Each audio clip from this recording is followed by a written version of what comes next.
The air in the Taiwan Strait is pretty thick with tension again, isn't it? Yeah, definitely. Taiwanese President Lai Ching-te's recent declarations on sovereignty, they've been notably assertive. Mm-hmm. And Beijing's reaction, well, it was swift, predictable maybe, But also remarkably harsh. absolute harsh. It's a critical moment, and it really throws a spotlight on the deep complexities there. And what's really fascinating, I think, is how these, immediate geopolitical flashpoints aren't just about today's politics. No, not at all. Hmm. They're deeply rooted in this whole complex tapestry of Taiwanese national identity. Right. So today, we're going to take a deep dive into those historical roots, especially the profound impact of that 1949 mass migration from mainland China, Okay. and how these echoes, these historical moments, continue to shape the ongoing unification versus independence debate you see playing out right now. Okay, so to help us sort of unpack this, we've pulled together insights from some really foundational works. Yes, some great sources,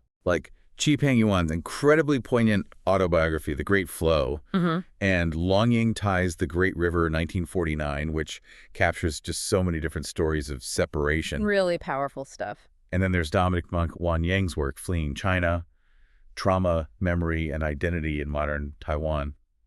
It's scholarly, yes, but also really empathetic. Exactly. And these sources, they really help us understand what Yang calls memory conflicts, this idea that emerged from these huge historical shifts. Memory conflicts. Yeah, the core insight here isn't just like different political views. It's about how these deeply rooted, often conflicting historical memory communities exist. Right. And it means that even a shared future is seen through fundamentally different lenses. It's a kind of foundational split, you could say. Yeah. And understanding that is just essential for comprehending the contemporary pulse of cross-strait relations. So this historical context makes Lai Ching-te's recent statements even more significant then, doesn't it? Mm. His speeches have really put the spotlight back on Taiwan's polarized political landscape, Yeah. especially with the divided government situation. Right. The DPP presidency, but the KMT and TPP holding the legislature. Exactly. Plus those ongoing legislative recall efforts just adding to the political heat. It's a highly charged environment,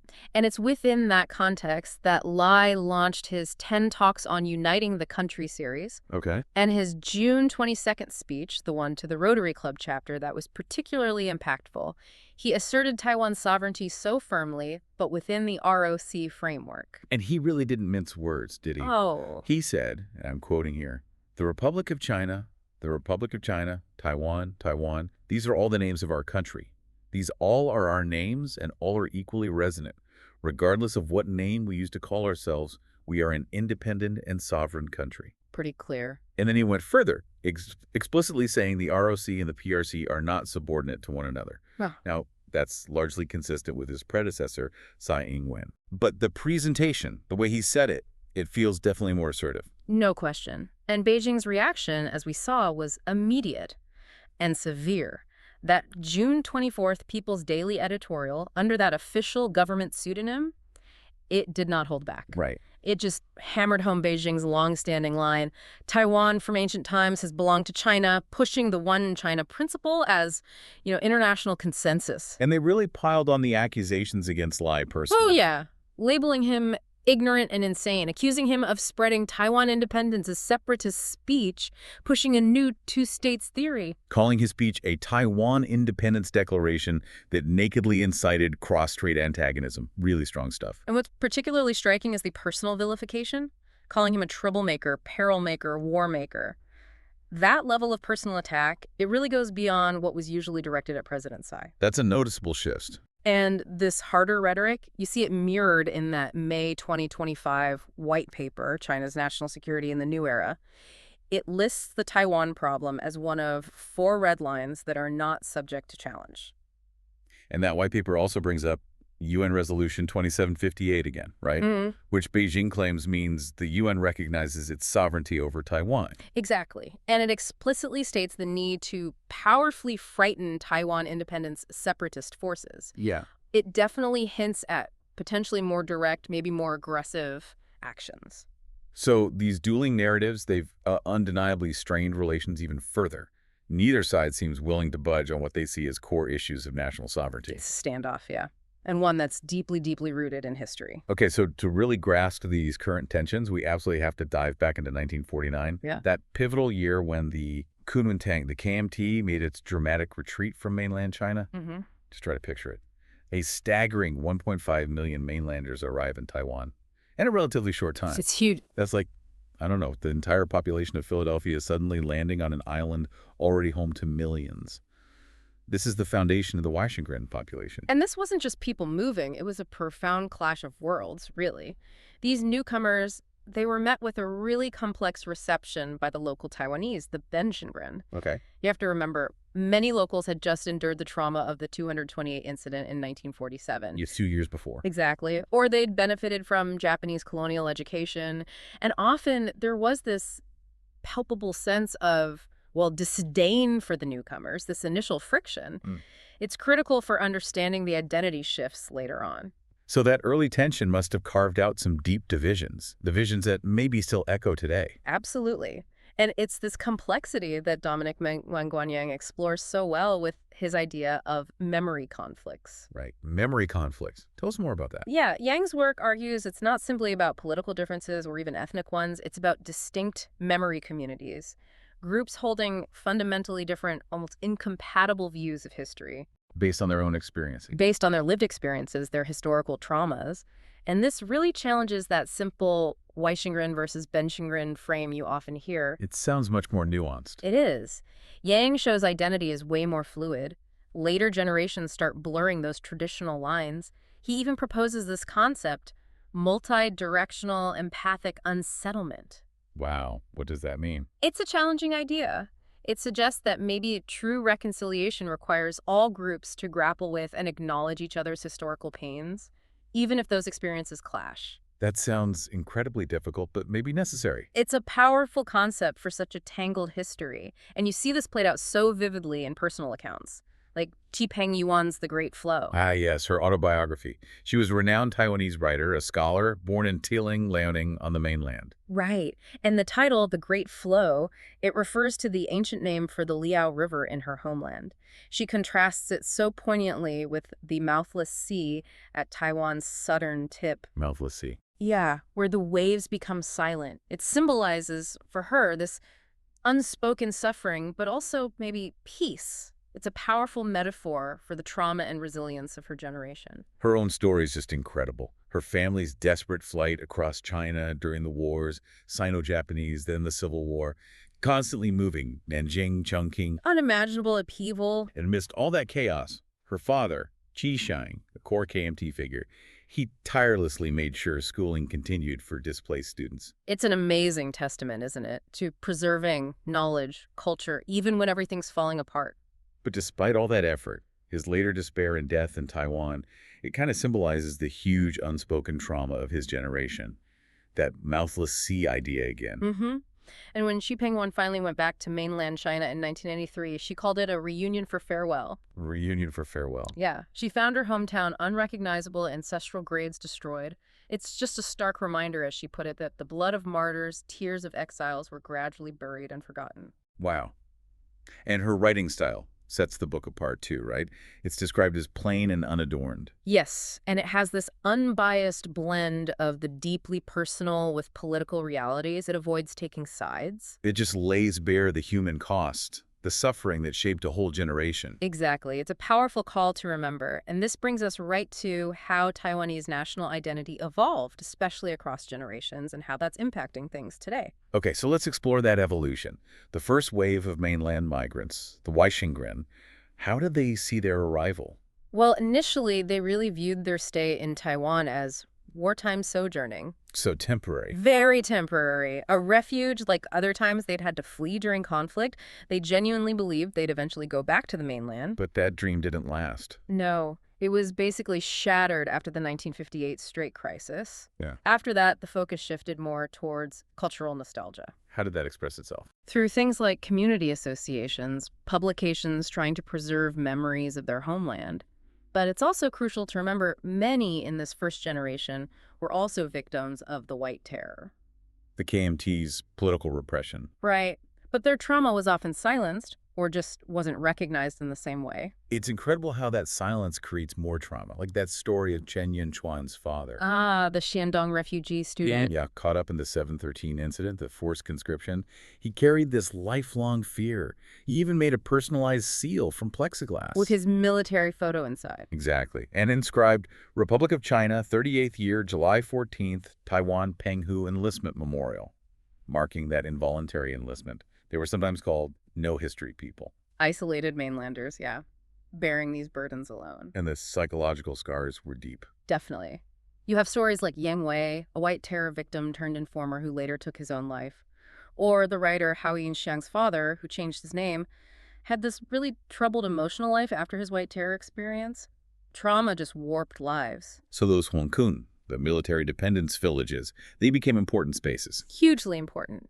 And their unique food culture, this blend of different regional Chinese foods, like the famous midnight dumplings that became a really powerful expression of that cultural nostalgia, that shared identity, a taste of home. Okay, so given that sense of loss, that temporary feeling for the first generation, how did things change for their children, the second generation, growing up in Taiwan? Well, a distinct Weishengren identity really started to form with that second generation. They were shaped, yes, by the shared trauma of displacement their parents experienced, but also by this profound sense of isolation, misunderstanding from other ethnic groups in Taiwan. It made it really hard for them to talk about their own pain, their own family histories. A different kind of silence, maybe? Perhaps. Mm. They often felt this sense of landlessness and rootlessness and developed a very strong reliance on the Republic of China, the ROC, and the KMT as a kind of psychological anchor. And then there were later shocks, too, weren't there? Like when travel to the mainland finally opened up in the 80s. Right. That was a huge moment of disillusionment for many.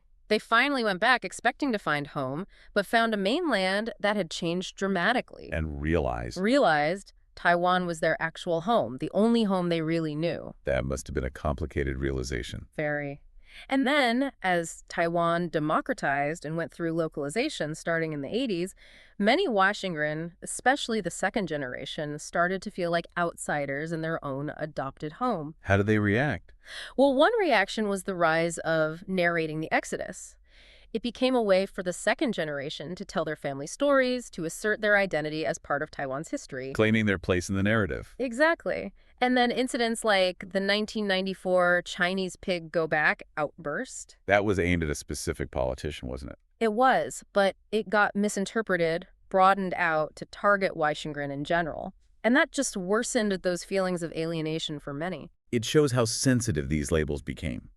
Now, what about the third generation? Those born much later, without direct memory of the mainland. That's where you see a really significant shift. They're assimilating much more into broader Taiwanese society. Many increasingly identify as naturally independent. Naturally independent. Yeah. We heard this striking anecdote, didn't we, about a Washing second-generation friend whose son, a National Taiwan University law graduate, Uh-huh. openly expressed dislike for Washington as a group and was active in the Sunflower Movement. It just underscores these radical shifts in identity even within the same family. Wow, that's a huge generation gap. It is. And alongside this, you see the emergence of a broader Taiwanese consciousness, this idea of a community of shared destiny. Rooted more in Taiwan's own path. Exactly. Rooted in Taiwan's unique history post-1949, its democratic development. It's a consciousness that's increasingly moving beyond those older ethnic labels. But acknowledging the initial friction is still important. Oh, absolutely. That influx of mainlanders, including some problematic elements like Sambing Yuman, disbanded soldiers causing trouble, did contribute to provincial barriers and negative views among locals early on. Understanding that complex, sometimes conflicting history is key to reconciliation. So it's about respecting all these different, deeply personal experiences. Even the painful ones people might not want to revisit. Precisely. It brings us back to that saying, 看其不忘乎其自己. What happened in the past, if not forgotten, can serve as a teacher for the future. Right. That's the whole point of studying this history, isn't it? Learning, not just repeating. Absolutely. And this brings us directly to how all this history, all this identity evolution fuels the core unification versus independence debate in Taiwan today. National identity is really the main driver, isn't it? It's central, and you can see these two clear, often competing visions playing out. Okay, what are they? Well, on one side, you have what you might call Taiwanese nationalism. This vision sees Taiwan as maybe a Switzerland of the East, Focus on what? focused on freedom, democracy, Taiwan's unique cultural path since 1949. It emphasizes those values over historical or ethnic ties to what many see as a powerful but unfree mainland. That legacy of anti-communist education plays a role here, too. Okay, that's one vision. What's the counter? The counter is often framed around economic pragmatism. The reality is Taiwan relies significantly on the mainland market. Over 25% of its exports go there. That's substantial. It is. And that leads some to argue for closer ties, seeing it as a practical way out of what they might call lockdown independence. Independence in name, but constrained economically. So you have these two powerful undercurrents. They're sometimes called the Taiwanese knot and the China knot, right? Exactly. These two deeply ingrained collective subconsciousnesses, you could say. Right. And they constantly pull at voters, influence political choices, policy directions, especially during elections. Now, Beijing's role in all this is interesting because it seems almost paradoxical. It really is. On one hand, the PRC's coercive tactics, think the 2005 anti-secession law. The constant military threats, they actually seem to strengthen a distinct Taiwanese identity. Pushing people away from identifying with China. Right. Fewer people identify primarily as Chinese because of Beijing's actions. But, and here's the paradox, those same threats also put a ceiling on popular support for outright formal independence. Why is that? There's a fear factor. People hesitate because declaring formal independence feels incredibly risky given Beijing's likely reaction. So Beijing's aggression boosts Taiwanese identity but simultaneously traps the island, making formal independence seem like too high a gamble for many. So it's this constant tension between identity and security. Exactly. And the polling data reflects this perfectly. You see a high percentage, maybe around 60.2%, who identify primarily as Taiwanese. That's their core identity. Right. But a much smaller group, maybe around 33.1%, currently supports pushing for formal de jure independence right now. That really highlights the difference, doesn't it, between how someone feels personally, their identity, and what they think is the best or safest political path forward. Precisely. It shows that Taiwan's national identity isn't fixed. It's this constantly evolving thing, shaped and strengthened by its unique history, especially its journey to democracy. Leading to that community of shared destiny idea again. Yeah, an identity that's increasingly moving beyond those old ethnic lines, constantly being reimagined by the people living there. This really paints such a vivid picture. How deeply history is just woven into identity in Taiwan. We've touched on these pivotal events like 1949 and the incredibly powerful personal stories from writers like Qipang Yuan, Long Ying-tai, Dominic Meng-Guanyang. These aren't just, dusty historical accounts. No, absolutely not. They feel like living narratives. They continue to shape the actual fabric of the nation today. Taiwan's national identity is, it's dynamic, it's complex, it's a living tapestry. Woven from those huge historical moments. Right, and the deeply personal stories of trauma, resilience, those generational shifts in memory and belonging. And this ongoing interpretation of the past, it isn't static at all. It's actively shaping the nation and directly influencing that critical unification versus independence debate right now.